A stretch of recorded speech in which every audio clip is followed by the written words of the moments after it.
Good morning student. आज बात करेंगे डेफिनेट इंटीग्रल की। इससे पहले आप इनडेफिनेट इंटीग्रल पढ़ के आ चुके हो और आज बात करेंगे हम डेफिनेट इंटीग्रल की। जो इनडेफिनेट इंटीग्रल पढ़ा आपने उसमें हमें क्या था कि हमें कुछ भी कोई भी चीज दे दी जाए, और इनडेफिनेट में क्या था, इंटीग्रल क्या है, इंटीग्रल एक एरिया है कि हम यहां से लेके ये आप एरिया निकाल रहे हो और आपने ये पढ़ा, आपको ये इसकी मालूम नहीं है कि ये कहां से स्टार्ट हुआ कहां पे खत्म हुआ। अगर ये आपको मालूम नहीं है तो आप उसका सभी एक छोटे छोटे पार्ट बनाते हो, इसको आप ऐड करते चले जाते हो और ऐड करके आप इन सभी का सम कर देते हो, इन सभी एरियाज को, छोटे छोटे एरियाज को सम कर देते हो और सम करके जो आता है वो इंटीग्रल आता है और उसको हम सम से डिनोट करते हैं। आप जानते हो ये एस जो लिखा, एस को जो थोड़ा बढ़ाया गया यहां पे, इसको बोलते हैं सम्मिशन। क्या बोलते हैं इसको? सम्मिशन। इन सभी का एरिया हमने ऐड कर दिया, सम्मिशन निकाला, इसी को इंटीग्रल बोला गया, इसी को इंटीग्रेशन बोला गया।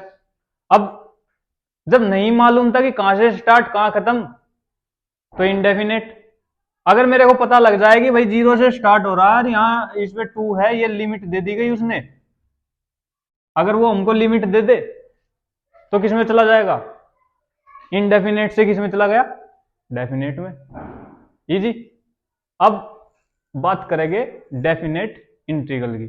अभी बताया कि पता लग जाए, क्या पता लग जाए कि भाई लिमिट, एक लिमिट हो गई इसकी, यहां से यहां तक की लिमिट हो गई, हमको उस लिमिट का पता चल गया, हमको लिमिट का पता चल गया। हमको पहले लिमिट का नहीं पता था, अब हमको लिमिट का पता चल गया। जीरो से टू, जीरो से टू में ये आ गया। अगर कोई पूछे जी जीरो से टू ये सारा आ गया, नहीं, अगर इसके अंदर जो लिखेंगे वो हम इसकी इक्वेशन लिखेंगे, जो भी है। कहां से मिलेगी? क्वेश्चन देगा, क्वेश्चन में जो इक्वेशन मिली उसको उठा के हमने यहां पे रख दिया। जैसे मान लिया इस लाइन की या फिर इस जो भी एक ग्राफ है इसकी अगर इक्वेशन मैं मान लूं कि भाई ये, मान लेते हैं भाई, मैथ मानने का सब्जेक्ट है, मान लेते हैं, जैसे इसकी इक्वेशन मैं मान लेता हूं रूट एक्स है, भाई ये रूट एक्स की है, फॉर एग्जाम्पल मान लिया हमने, और मेरे को पता जीरो से टू पे जाके ये इसकी लिमिट है, जीरो से टू पे फिक्स है, तो ये क्या हुआ? डेफिनेट इंटीग्रल में आया। डेफिनेट इंटीग्रल की अगर डेफिनेशन की बात करें तो डेफिनेट इंटीग्रल है, तो ये तो हो गया हमारा फंक्शन, हाँ जी, जिसको मैंने रूट एक्स बोला, ये तो हो गया हमारा फंक्शन एफ एक्स, और ये हो गई लिमिट इसकी ए से बी। अगर मेरे को फंक्शन की लिमिट मालूम है ए से बी और मैं उसका इंटीग्रेशन कर देता हूं dx, ये जो लिखा यही है भैया डेफिनेट इंटीग्रेशन, डेफिनेट इंटीग्रल, कुछ भी बोलो। हाँ जी, अब ये लिमिट है, ये लिमिट है, हाँ जी, हमको एफ एक्स का इंटीग्रेशन करना आता है, हम इससे पहले में पढ़ चुके हैं। अगर हम एफ एक्स है हमारे पास, सिर्फ सिंपल एफ एक्स है और इसका इंटीग्रेशन करना है तो क्या कर देते हैं आप? एफ डैश एक्स, इसकी पावर में एक ऐड कर देते हैं और उसी से डिवाइड कर देते हैं, one plus one two, plus में एक कांस्टेंट लिखते थे सी, लिखते थे नहीं लिखते थे? वो सी इसीलिए लिखते थे क्योंकि हमें नहीं पता कहां से चला कहां तक, एक प्लस में सी आ जाता था। अब क्या करेंगे? अब तो हमें पता है जीरो से टू पे चल रहा है, सी के लिखने की जरूरत नहीं है। डेफिनेट में सी नहीं लिखा जाता, नहीं लिखा जाता, लेकिन इंटीग्रेशन तो भैया वही है, इंटीग्रेशन कर दिया, वही रहा, एफ एक्स का हो गया। लेकिन अब की बार हमको लिमिट मालूम है, लिमिट क्या है? ए से बी, ए से बी। अब जो इंटीग्रेशन आया, ये जैसे जो भी आया, मैं इसको ये मान लेता हूं ये एफ एक्स आया इसका इंटीग्रेशन, ठीक है जी, स्मॉल एफ से कैपिटल एफ में इंटीग्रेशन इसका एफ है, और जो वन, ये जो डिवाइड में टू है ये कांस्टेंट है, इसको बाहर निकाल लिया, लिमिट इसकी जी ए से बी है।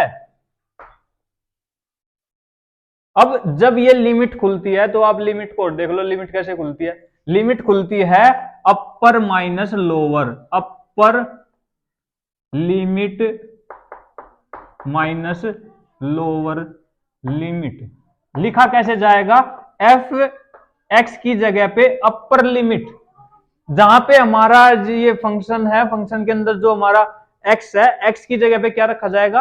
B, upper limit B, minus में minus F as it is रहेगा, लोअर लिमिट क्या है? ए, तो ए रख दिया। 1/2 कॉन्स्टेंट था, बाहर ही चल रहा है। ये जो आया आपका आंसर आया, ये क्या है? यही तो है डेफिनेट इंटीग्रेशन। अब डेफिनेट इंटीग्रेशन में यही सब कुछ पढ़ना हमने। अभी मैंने एक ये क्वेश्चन लिखा था कि हमने इसका ये मान लिया 0 से 2 है, रूट एक्स है, 0 से 2 रूट एक्स इंटीग्रेशन करना है, dx साथ में है इसके। हाँ जी, कैसे होगा?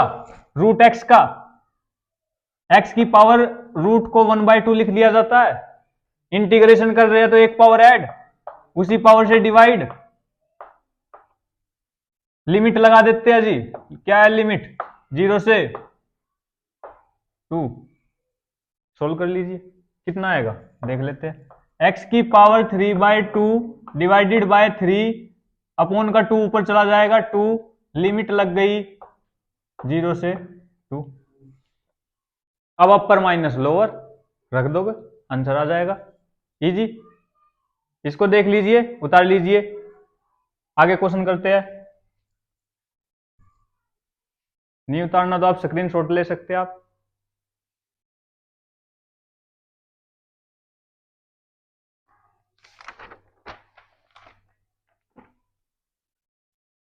ठीक है जी।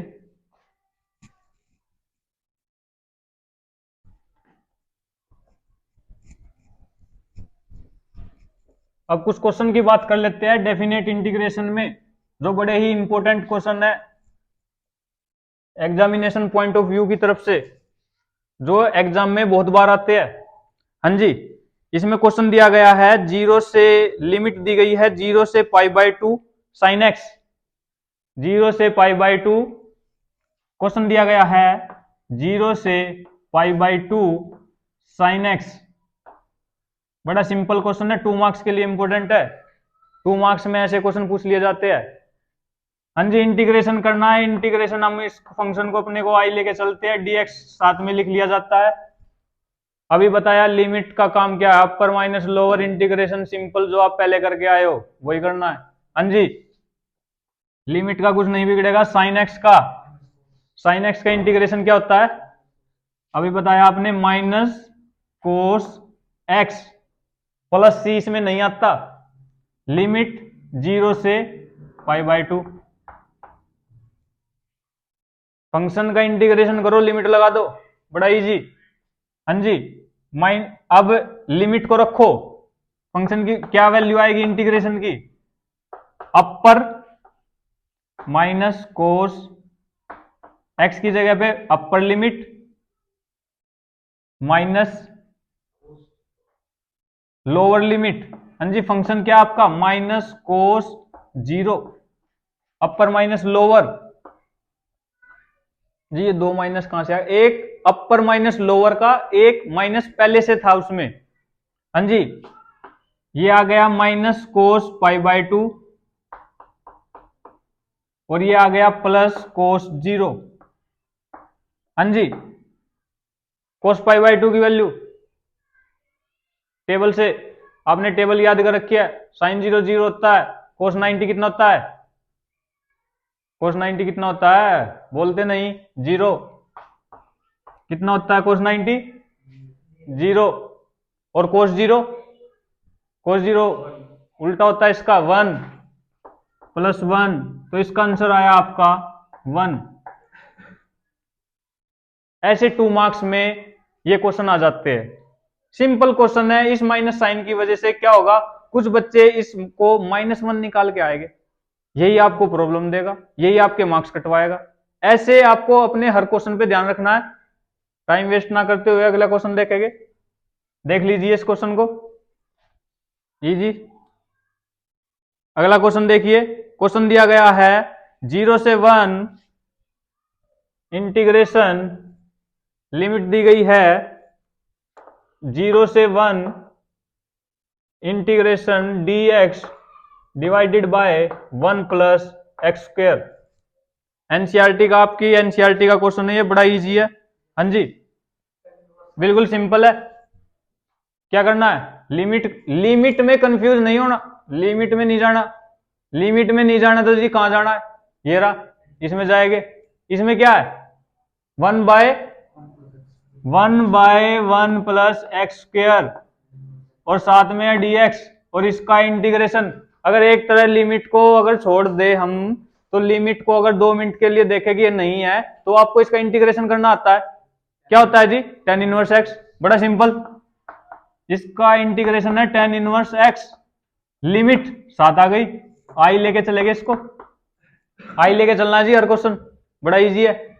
tan इनवर्स 0 से 1, सिंपल इंटीग्रेशन करा, कुछ नहीं करा।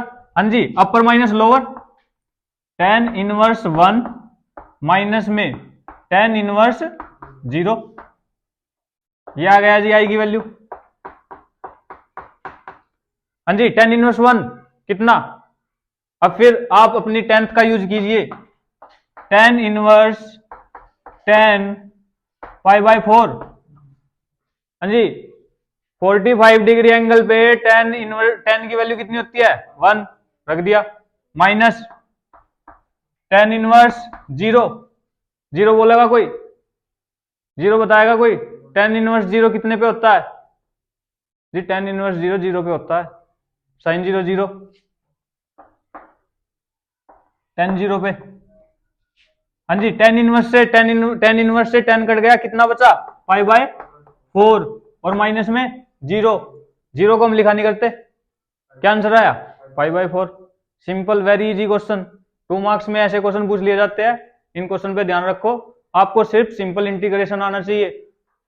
हाँ जी, समझ में आ रहा है, समझ में आ रहा है तो क्वेश्चन को देखते रहिए। एक क्वेश्चन ट्राई कीजिए जी, इसको रफ कर देते हैं, क्वेश्चन ट्राई कीजिए।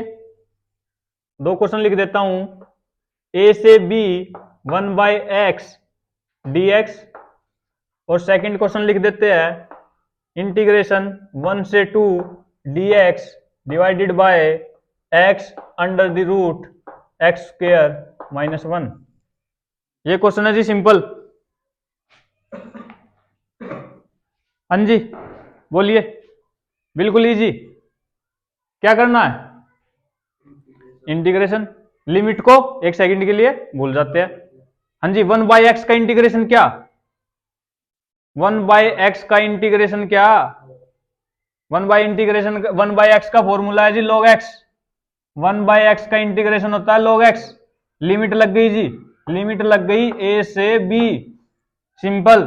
क्वेश्चन को आई मानना है हर क्वेश्चन में, ये आपको हर क्वेश्चन में लेके चलना है। हाँ जी, यहां से आई की वैल्यू आ गई log upper limit b minus log lower limit a, very simple. हाँ जी, आपने पढ़ा है log की प्रॉपर्टी लग गई। log की प्रॉपर्टी क्या लग गई, अगर log माइनस में हो तो जो अंदर का जो फंक्शन है वो किस में जाएगा, डिवाइड में। तो ये लग गई log की प्रॉपर्टी log b/a। हाँ जी, ये प्रॉपर्टी कहां से आई, कैसे आई, आपको ये समझा देते हैं। log की कुछ प्रॉपर्टी है, अगर log mn हो, अगर कुछ ऐसा हो तो क्या करेंगे, इसमें अगर इसको खोला जाए, log की प्रॉपर्टी बोलती है log m plus log n। ऐसे ही अगर log m/n हो तो ये भी log की प्रॉपर्टी है, क्या, log m minus log n। हाँ जी, ये log की प्रॉपर्टी है, बड़ी इंपॉर्टेंट है, आगे के लिए आपके काम आएगी, आगे बीएससी एमएससी में आपको इनकी जरूरत पड़ेगी।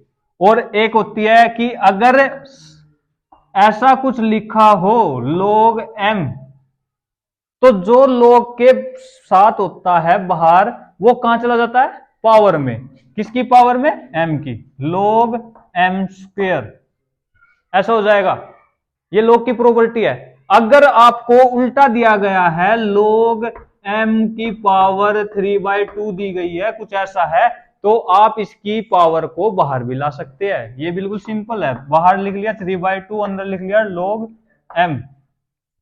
हाँ जी, ये कुछ log की प्रॉपर्टी है, कुछ log की वैल्यू याद रहनी चाहिए। जैसे log 10 कितना होता है 1, log 10 कितना होता है जी 1, ये याद रहना चाहिए। ऐसे ही log 1 की वैल्यू कितनी होती है, कोई बताए तो। log 1 की वैल्यू जी 0, कितनी होती है 0। अब log की बात कर रहे हैं, अगर log 1 इज इक्वल टू 0 है तो ये log जो है अगर इस साइड जाए, दूसरी साइड भेजा जाए, इसे लेफ्ट हैंड साइड से राइट हैंड साइड भेजा जाए तो क्या बनेगा।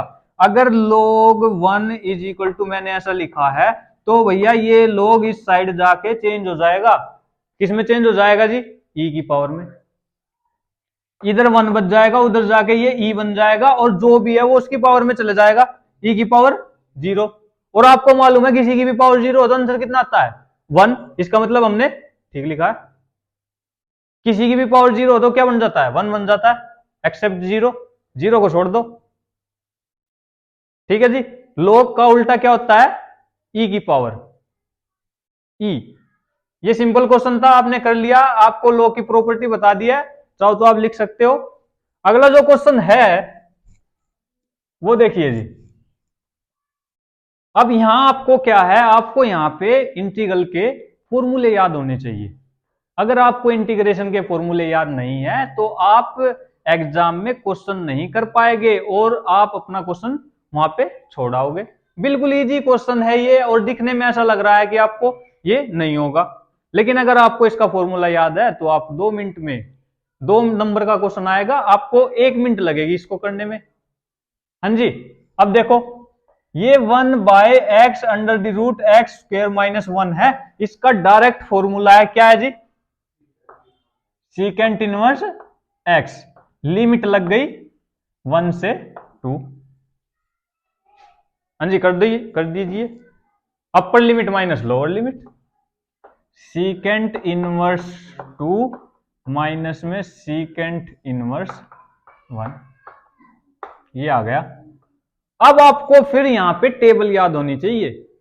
अगर आपको टेबल याद है तो आप यहां से वैल्यू निकाल पाओगे। अब अंदर जो है 2 है, अब ये देख लो 2 जो होती है वो किस एंगल पे होती है, सीकेंट की वैल्यू किस एंगल पे 2 होती है। हाँ जी, आपको टेबल के बारे में थोड़ी बात कर लेते हैं। 0, 30, 45, 60 और 90। साइन 0 0 होता है, ये 1/2, ये 1/√2, ये √3/2 और ये 1, और कोस इसका उल्टा हो जाता है। कोस क्या हो जाता है, इसका उल्टा हो जाता है 1, इसको इस साइड से लिख दो √3/2, 1/√2, 1/2, 0। हाँ जी, आपको मालूम है सेकंड किसका उल्टा होता है कोस का। अब कोस है, कोस देखो हाँ जी कहां है कोस, ये 60 पे, 60 मतलब इसका उल्टा करेंगे 2 आएगा, कोस मिल गया जी कितने पे 60 पे। अब 60 को पाई की फॉर्म में देखा तो किसमें लिखा जाता है π/3, यहां पे लिख दिया आपने π/3। इसकी वैल्यू जो आई सीकेंट इनवर्स सीकेंट π/3 माइनस में सीकेंट इनवर्स, हाँ जी 1 बोलो 1 कितने पे हो गए 1, सीकेंट की 1 कितने पे होगी, अरे 1 का उल्टा कितना होगा 1 ही होगा। हाँ जी, तो 0 पे सीकेंट 0 पे। हाँ जी, इसका आंसर आ गया π/3 माइनस 0, 0 हम लिखा नहीं करते तो इसका आंसर आ गया π/। किसी को कोई भी प्रॉब्लम है तो कमेंट सेक्शन में अपनी प्रॉब्लम डाल सकता है, आपकी हर प्रॉब्लम का सॉल्यूशन हम करेंगे। आपके लिए ही आते हैं, और थोड़ा सपोर्ट कीजिए, लाइक कीजिए वीडियो को। Thank you.